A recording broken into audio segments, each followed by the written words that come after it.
یہ پڑھا ہے۔ رسول کریم صلی اللہ علیہ وسلم دوڑے گئے اور خالد رضی اللہ عنہ تک پہنچے۔ خالد ابھی تک بے ہوش پڑے تھے۔ آپ صلی اللہ علیہ وسلم خالد کے پاس بیٹھ گئے اور انتہائی شفقت سے ان کے سر سے پاؤں تک پھونک ماری۔ خالد رضی اللہ عنہم نے آنکھیں کھول دی۔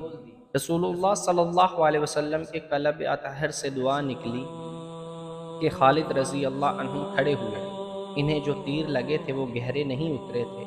تیر نکال لیے گئے اور بڑی تیزی سے مرہم پٹی کر دی گئی۔ یا رسول اللہ صلی اللہ علیہ وسلم، خالد نے کہا میں لڑوں گا، میں لڑنے کے قابل ہوں۔ آپ صلی اللہ علیہ وسلم نے خالد سے کہا کہ زبیر کے سوار دستے میں شامل ہو جاؤ، تم ابھی کمان نہیں لے سکو گے۔ خالد ایک گھوڑے پر سوار ہو گئے۔ ان کے کپڑے خون سے لال تھے۔